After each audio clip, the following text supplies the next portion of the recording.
Hello students. आज हम MPC 003 Bharat लोकतंत्र और विकास का चैप्टर 4 विविधता और बहुलवाद करेंगे। पिछला चैप्टर भी इम्पोर्टेंट था, संविधान और विकास, और ये वाला चैप्टर भी आपका बहुत इम्पोर्टेंट है और बहुत ही बड़ा भी है ये। तो इसको मैंने थोड़ा जितना हो सके, वैसे तो इसमें बहुत सारे मेन पॉइंट्स थे, मैंने कवर करने की कोशिश की है सारे मेन पॉइंट्स। तो उनको आप एक पूरी किताब से भी पढ़ लीजिएगा और इससे भी पढ़ लीजिएगा। तो देख लेते हैं इसमें क्या है। तो अमेरिका के प्रधानमंत्री विंस्टन चर्चिल ने कहा था, भारत मात्र एक भौगोलिक अभिव्यक्ति है। अगर इसे देश माना जा रहा है तो हमें एक विश्वस्त रेखा को भी देश मानने में कोई हर्ज नहीं होना चाहिए, कोई आपत्ति नहीं होनी चाहिए। क्योंकि विविधता और बहुलवाद भारत के लिए कहा गया है कि भारत में इतनी विविधताएं नहीं, इतनी तरह की सांप्रदायिकताएं हैं, इतना धर्म है, इतना इस्लाम, जातियाँ, भाषाएं, जलवायु परिवर्तन इतनी तेज़ी से होता है, आर्थिक विकास में विषमता है। तो यह देश कैसे कहलाया जा सकता है? इसमें इतनी एकजुटता नहीं है। इनके द्वारा, विंस्टन चर्चिल के द्वारा माना गया कि इसका जो ये कटाक्ष मारा था भारत के ऊपर उन्होंने, कि इसको देश कह रहे हैं, ये देश थोड़ा हो सकता है, ये तो एक सिर्फ भौगोलिक अभिव्यक्ति है, एक ज़मीन का टुकड़ा है, और इसमें सिर्फ व्यापार करने लायक ही देश है ये।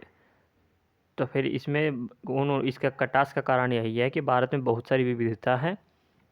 विविधता होना जैसे धर्म, जातियाँ, सांप्रदायिकताएँ, भाषाएं, जलवायु, विभिन्न समुदाय, आर्थिक विकास की विषमता, आर्थिक विकास में कमी आदि, इन कारणों से इन्होंने ये स्टेटमेंट भारत के ऊपर रखी। फिर एक बार भारत के बारे में देख लेते हैं। भारत जैसे इस विश्व में भारत जैसा देश इस विश्व में कोई देश नहीं है, क्योंकि भारत में इतनी तरह की सांप्रदाय, इतनी तरह के धर्म, इतनी तरह की विविधताएं होने के कारण भी भारत भिन्नताओं से भरा हुआ है। जहाँ इतनी सारी विविधता व भिन्नताएं होने के बावजूद वह एक मजबूत राष्ट्र है। मजबूत राष्ट्र अभी तक टिका हुआ है। भारत ने बहुदलीय प्रजातंत्र शासन प्रणाली को चुना, यानी बहुदलीय, बहुत सारे दलों की प्रजातंत्र, यानी लोगों द्वारा चुनी गई सरकार, लोकतंत्र प्रणाली को चुना, और वो अभी तक टिका हुआ। शुरू में इसको फेस करनी पड़ी मुसीबतें, पर धीरे धीरे ये ठीक होता रहा, क्योंकि इसमें भारत जैसे देश में जज्बा था औपनिवेशिक काल के बाद से कि हमें एक अच्छा देश बनना है। उनके नेताओं में भी एक जज्बा था कि हमें अपने देश को ऊपर विकसित करना है, क्योंकि हम इतने सालों से हम अंग्रेज़ों के शासन में रहे और उनसे शोषण सहा। तो हम अपनी सरकार में इतना शोषण नहीं करेंगे अपने लोगों का जितना कि उन्होंने किया था।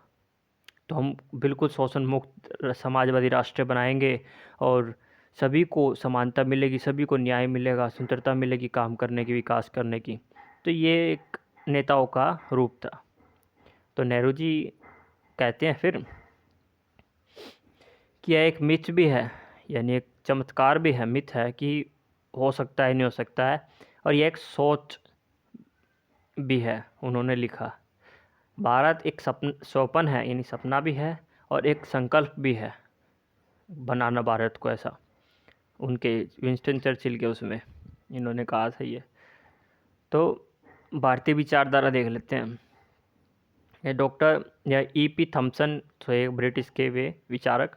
उन्होंने कहा था भारत के बारे में कि विभिन्न विचारधाराओं जैसे प्राचीन हिंदू प्रथाएं, पौराणिक ग्रंथों और लेखों, इस्लाम धर्म, ईसाई धर्म के प्रभाव एवं सदियों तक ब्रिटिश साम्राज्यवादी शासन से प्रभावित हुए।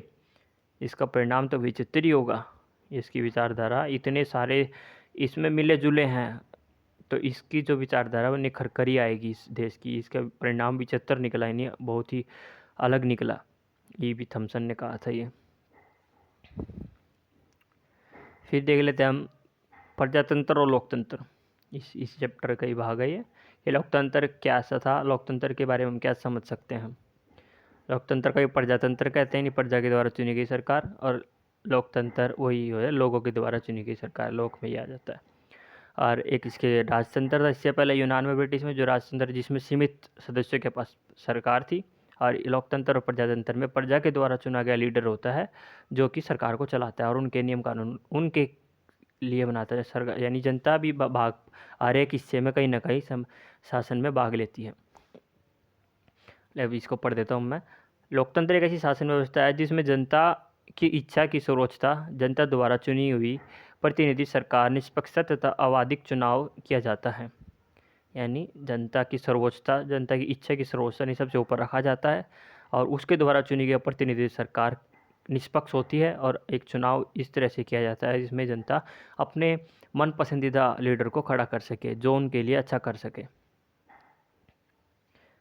अतः लोकतंत्र का अर्थ हुआ राज्य की सारी शक्ति जनता के हाथ में होना, और हम यह भी कह सकते हैं कि शासन व्यवस्था में शासन की बागडोर जनता या उसके द्वारा चुना गया नेता के हाथ में होता है। प्रोफेसर सीले के अनुसार प्रजातंत्र लोकतंत्र स्लैश उस सरकार को कहते हैं जिसमें प्रत्येक व्यक्ति भाग लेता है, प्रत्येक व्यक्ति किसी न किसी रूप में भाग लेता ही लेता है अपनी शासन जो सरकार है सरकार के नियम कानून में। अब देखते हैं लोकतंत्र और आर्थिक विकास कि लोकतंत्र का कैसे विकास हुआ और आर्थिक विकास, और लोकतंत्र और आर्थिक विकास एक दूसरे से कैसे संबोधित है, ये एक दूसरे से जुड़े हुए हैं।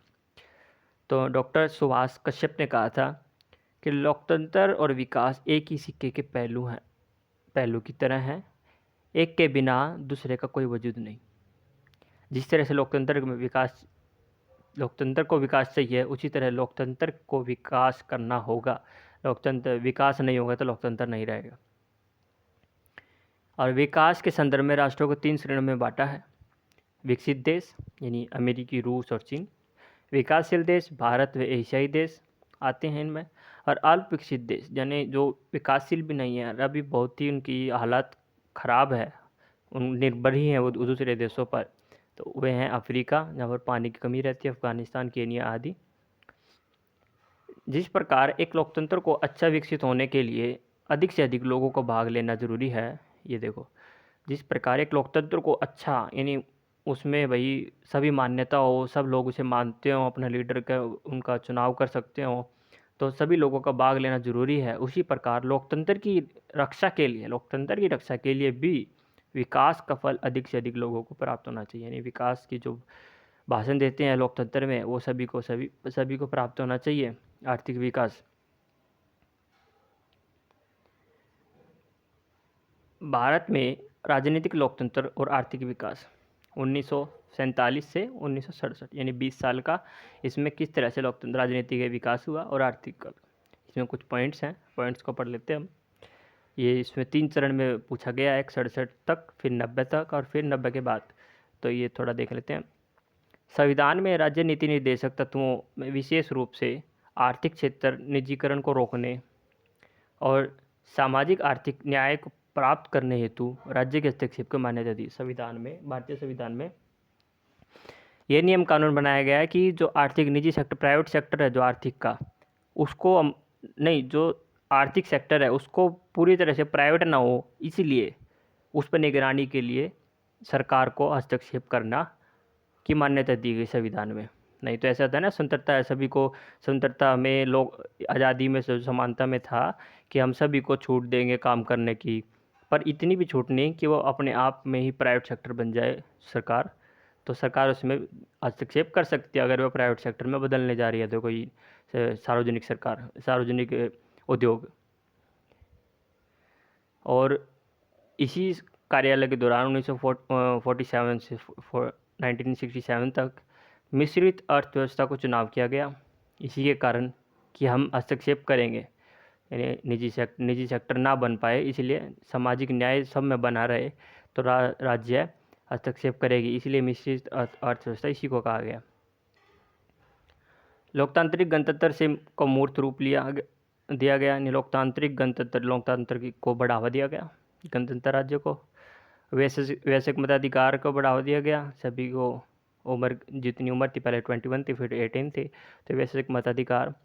पंचवर्षीय योजना हुई थी, ये थी 1951 में, 1953। तो उद्देश्य था इसका गरीबी को दूर करना, असमानताओं को दूर करना, और जो बड़े उद्योग लगाए जाएं, और कृषि क्षेत्र पर जोर दिया गया। और कृषि क्षेत्र में कुछ कृषि जो क्षेत्र थे उसमें जो कुछ विकसित किया गया, सिंचाई सुविधाएं को बढ़ावा दिया गया, सिंचाई सुविधाओं को जागरूकता की गई, से किसानों को वहाँ पर छोटे छोटे वे लगाए गए और वहाँ पर सभी को जागरूक किया गया, और उर्वरक पर जोर दिया गया, दवाइयों पर, यानी उद्योग को बढ़ावा देने के लिए दवाइयों का यूज किया गया, अच्छी दवाइयों का, किसान कृषि बढ़ सके, और सिंचाई सुविधाओं पर जोर दिया गया। और बाकी इन पॉइंटों पे इस पंचवर्षीय योजना में बताया गया। फिर 1951-52 में प्रथम आम चुनाव हुआ, जिसमें नेहरू जी की सफलता प्राप्त हुई और उन्होंने आर्थिक व राजनीतिक शक्ति के उचित बंटवारे की आवश्यकता पर जोर दिया। 1952 में लक्ष्य लिया गया कि लोकसभा को संबोधित करते हुए यह लक्ष्य लिया गया, उन्होंने कहा, अब हम सभी वर्गों में सभी प्रकार की विषमताओं को समाप्त करेंगे। आने वाले 15 वर्षों में समाजवादी अर्थव्यवस्था की स्थापना होगी, यानी कोई भी शोषण नहीं होगा अर्थव्यवस्था में किसी का भी, ऐसे समाजवादी अर्थव्यवस्था की स्थापना करेंगे। ये नेहरू जी ने संबोधित करते हुए कहा था 1952 में। फिर आती है दूसरी पंचवर्षीय योजना 1956 में। इसका लक्ष्य था उत्पादन को बढ़ाना और कार्यालयीय सेवा प्रदान करना। बैंक खोले गए, जीवन बीमा को राष्ट्रीयकरण किया गया, उद्योग लगाए गए, राजकीय निगम की स्थापना की गई और कर में परिवर्तन किया गया। करों में जो न्यूनतम आय थी उस पर कर लगाया गया। और फिर 1957 के आम चुनाव में कांग्रेस को पिछली बार से अधिक वोट प्राप्त हुए और वह विजय हुई। तीसरी पंचवर्षीय योजना 1961 से 1966, इसमें कुछ लक्ष्य थे इसके। एक तो बहुत तेज़ी से आर्थिक विकास करेंगे और रोजगार के अवसर बढ़ाएंगे। फिर कुछ पॉइंट्स देख लेते हैं। पर यह दोनों लक्ष्य पूरे ना हो सके इस 1961 से 1966 के दौरान, यह हो ना सके क्योंकि बहुत सारे इसमें हमें बहुत सारी हानि हुई थी भारत देश को। वो इस प्रकार है, ये लक्ष्य पूरे ना हो सके पैसे की कमी के कारण, क्योंकि 1962 में चीन का आक्रमण जिससे बहुत हानि हुई। 1965 में पाकिस्तान का युद्ध, जिससे जो धन था उसको हमें जो रक्षा उस पर यूज करना पड़ा, जिससे आर्थिक विकास रुक गया। और उसके साथ साथ 1965 से 67 के बीच में भयंकर सूखा हुआ, जिससे अनाज की कमी हो गई। 1964 में फिर जवाहरलाल नेहरू का निधन हुआ। युद्ध के कारण मुद्रास्फीति ने जन्म लिया, यानी बहुत मुद्रा जो हमारी थी दर थी उसकी बहुत नीचे गिर गई थी। और धन का रक्षा व्यय में प्रयोग करना, जो रक्षा में व्यय करना पड़ा था, क्योंकि रक्षा अगर दूसरे देशों से लड़ाई कर रहे हैं तो उनसे रक्षा के लिए हमें हथियार खरीदने पड़ेंगे और मजबूती लानी पड़ेगी, जब हम, इसलिए ज़्यादातर पैसा वहाँ यूज हुआ इस समय। 1964 में नेहरू जी के निधन के बाद लाल बहादुर शास्त्री प्रधानमंत्री बने। इन्होंने देश को स्थिति संभाली और इन्होंने जय जवान जय किसान का नारा दिया, जिससे किसानों में फिर दोबारा से जोश आया और जवानों के लिए भी कि जवान ने हमारे लिए सुरक्षा की है बॉर्डर पे, और किसान हमारे लिए सूखे में हमारा पेट भरने के लिए अपना पेट काट रहे हैं। तो ये दोनों के लिए नारा लिया था इन्होंने। इस नारे का बहुत ज़्यादा असर हुआ था उस टाइम राजनीति में। 1966 में शास्त्री जी की अचानक से मृत्यु हो गई, बहुत कम समय तक रह पाई है। इंदिरा गांधी पीएम बनी। शुरू में महिला प्रधानमंत्री होने के कारण इनकी पकड़ पार्टी पे बहुत कमज़ोर थी, क्योंकि बहुत कोई भी इनका हुक्म नहीं मान रहे थे। सबसे पहले इंदिरा गांधी बनी थी प्रधानमंत्री, तो फिर धीरे धीरे उन्होंने कुछ कॉम्प्रोमाइज़ किए, कुछ दूसरे उन्होंने किए कि हाँ भैया भाई ये तो पावर में आ गई है, ये तो, क्योंकि उन्होंने ऐसी स्पीच दी अच्छी अच्छी इंदिरा गांधी ने, तो फिर धीरे धीरे उनका सत्ता पर कंट्रोल हुआ, अच्छी प्रकार से संभालने लगी। ये तो हमारा 20 साल का था। फिर 20 साल के बाद देख लेते हैं 1967 से 1990 तक। ये थोड़ा लंबा हो जाएगा, आपको जुड़े रहना होगा इस वीडियो से, तो आप ये पूरी कहानी की तरह थोड़ा समझ सकोगे इसको। और इसी तरह से आप किताब में भी पढ़ना, तो किताब में भी थोड़ा कहानी की तरह सन वाइज पढ़ना, और एक सन में क्या हुआ, फिर इस सन में क्या हुआ, और उसको लिखने की भी कोशिश करना फिर एक जगह, तो आपका स्टोरी तैयार हो जाएगी पूरी चीज़ 40 साल की। इसमें ऐसे नहीं कि मेन पॉइंट, इसमें कुछ पॉइंट्स हैं इस चैप्टर के अनुसार, इस चैप्टर में जो थे। वैसे तो बहुत और भी घटनाएं हुई हैं इसके आसपास, तो आप उनको भी देखना, तो आपको बढ़िया स्टोरी कनेक्ट होती दिखेगी हर जगह। आके आप आगे भी आपको काम आएगी। तो देख लेते हैं पिछले तमाम घटनाओं के बाद, यानी जो पिछले इसमें तीसरी पंचवर्षीय योजना के बाद हुई 1961 से 1966 के बीच में बहुत सारी मृत्यु हुई। अपने जवाहरलाल नेहरू की मृत्यु हुई, शास्त्री जी की मृत्यु हुई, और फिर वो सूखा पड़ना, और फिर युद्ध होने दो, और सरकार पलटनी। तो इस इतनी सारी घटनाओं के बाद फिर इंदिरा गांधी जी सरकार चलाने लगी। 1969 कांग्रेस सिंडिकेट और इंडिकेट दो गुटों में बट गया, जिसमें इंदिरा गांधी के खिलाफ थे बहुत सारे लोग, सिंडिकेट बना के बैठ गए थे इनकी सरकार गिराने के लिए कि भाई ये तो महिला है, ये ऐसे नियम कानून बना रही हैं, हम इनका सहयोग नहीं करेंगे इस चीज़ में, और कुछ इनके पक्ष में थे। तो फिर इंदिरा गांधी की सरकार अल्पमत में आ गई, यानी हारने को हो गई थी। तो और अपने अस्तित्व को बनाए रखने के लिए इन्होंने अकाली दल और वामपंथी दलों के साथ सहारा लेना पड़ा, और फिर गरीबी हटाओ का नारा भी लगाया इन्होंने कि अब गरीबी हटाएंगे हम, जो नारा प्रस्तुत किया जिससे वो सत्ता में दोबारा आई। फिर इस नारे को लेकर चले ये, और गरीबी हटाओ के बारे में चले फिर आगे योजनाओं में। 1974 से 79 में पाँचवीं पंचवर्षीय योजना के में निर्धनता को कम करना, यानी वही गरीबी हटाएंगे, और यही मुख्य लक्ष्य था इनका।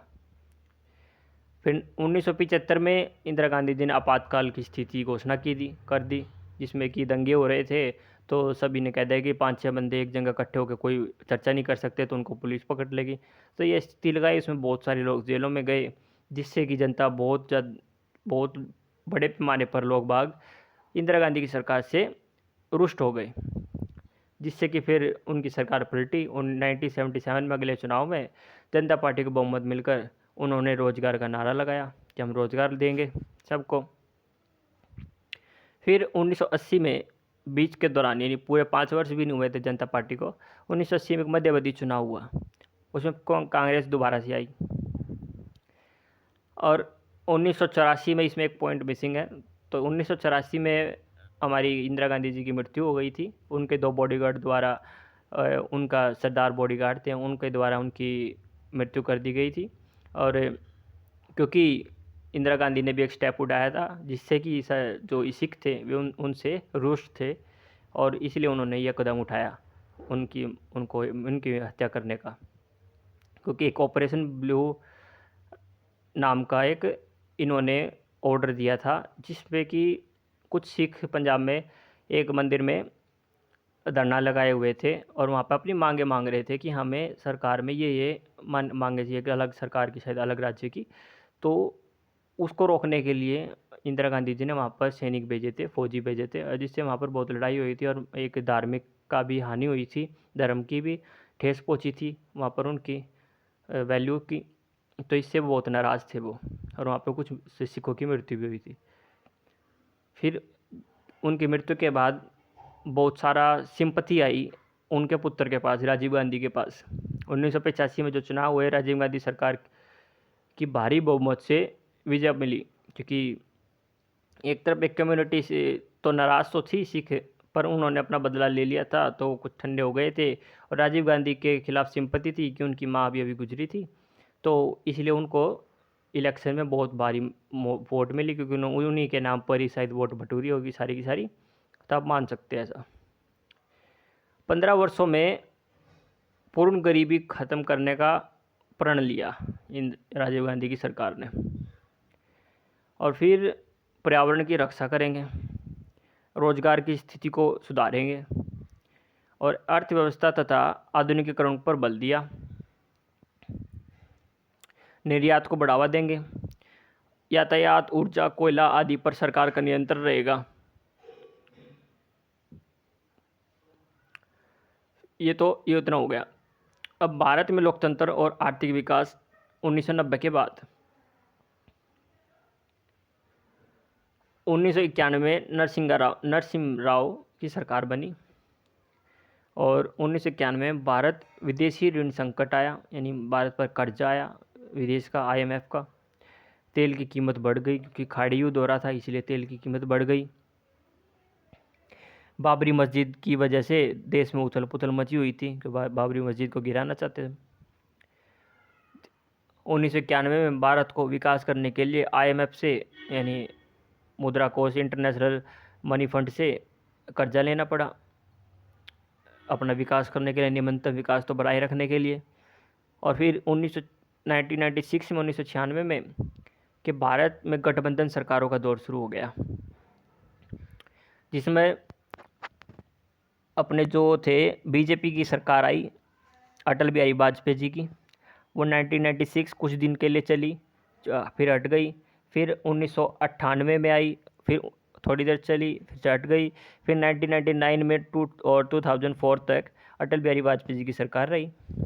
फिर उसके बाद कांग्रेस की सरकार फिर आई, जिसमें हमारे PM मनमोहन सिंह जी रहे, जो पूरे 10 साल तक रहे, 2004 से 2014 तक वो सरकार में रहे। और उन्होंने आर्थिक स्थिति को सुधार किया, बाहर से लोन लेकर ही वैसे, पर उन्होंने भारत की स्थिति को बहुत अच्छा सुधार किया। चाहे उनके बारे में कुछ भी कहा जाए कि वे पपेट थे, वो थे, उन्होंने इकोनॉमी को, GDP को इतना अच्छा कर दिया था जो आज के टाइम पर दोबारा नीचे आ रही है। फिर 2014 से लेकर अभी तक हमारे मोदी जी हैं, नरेंद्र नाथ दामोदर नाथ मोदी जी, सरकार चल रही है। मनमोहन जी ने इनको कुछ अच्छी GDP करके दी थी और उन्होंने कहा था इसको बरकरार रखना। अभी तक ठीक ठाक है, चल रही है। तो इस चैप्टर में इतना ही है। और एक ये क्वेश्चन था इसमें कि लोकतंत्र की सफलता की शर्तें, ये देख लेते हैं। ये कुछ शर्तें हैं कि लोकतंत्र में जनता की आस्था बनी रहनी चाहिए, जब भी लोकतंत्र बना रहेगा। जनता जागरूक होनी चाहिए, जनता लोकतंत्र को लेकर कि पार्टिसिपेट पूरा होना चाहिए। शिक्षा का प्रसार, अगर शिक्षित जनता होगी तभी तो वह शिक्षित किसी नेता को चुन पाएगी। जनता का आदर्श नैतिक चरित्र होना चाहिए, यानी जो उनका आदर्श है वो अच्छा होना चाहिए। इसमें लोकतंत्र तभी सफल हो सकता है जब जनता में सच्चाई, ईमानदारी और उत्तरदायित्व की भावना, सार्वजनिक कार्यों के प्रति दिलचस्पी तथा उच्च नैतिक चरित्र हो, ये चीज़। फिर उसके बाद है सामाजिक तथा आर्थिक समानता। लोकतंत्र की सफलता के लिए आवश्यक है कि समाज में उच्च नीच छुआछूत को बिल्कुल ख़त्म कर दिया जाए, कोई भी भेदभाव नहीं हो सामाजिक तौर पर, ना ही धर्म के तौर पर। फिर उसके बाद है स्वस्थ व सच्चा लोकमत होना चाहिए, यानी जनमत प्रजातंत्र के आधार ही नहीं पर प्रदर्शक भी हैं, इसीलिए सचेत व तेज जनमत लोकतंत्र की प्रथम आवश्यकता है। यानी आँख में इसके किसी चीज़ को फॉलो नहीं करना, आपको समझना है क्या हो रहा है क्या नहीं हो रहा, तभी आपको किसी को फॉलो करना है। अन्यथा आप अपनी नैतिकता से, अपने औचित्य से ही तय करेंगे कि आपको क्या ठीक है क्या गलत है। उसके बाद है राजनीतिक दल। लोकतंत्र की सफलता राजनीतिक दलों की क्रियाशील पर निर्भर करती है कि वे कितना काम कर रहे हैं। लोकतंत्र के लिए राजनीतिक दल जीवनदायी रक्त के समान है, इसलिए कहा भी गया है कि party system is the life blood of democracy. स्वतंत्र न्यायपालिका, सभी के लिए रक्षा और सभी के लिए न्याय समान होना चाहिए, निष्पक्ष न्यायपालिका होनी चाहिए। फिर उसके बाद है हमारा स्थानीय स्वशासन का विकास। लॉर्ड ब्राइस ने लिखा है कि लोकतंत्र की सफलता का सर्वश्रेष्ठ शिक्षण नाल्य है और लोकतंत्र की सफलता की सबसे बड़ी गारंटी स्थानीय स्वशासन का चलन है। स्थानीय स्वशासन लोगों की राजनीतिक प्रशिक्षण प्रदान करती है।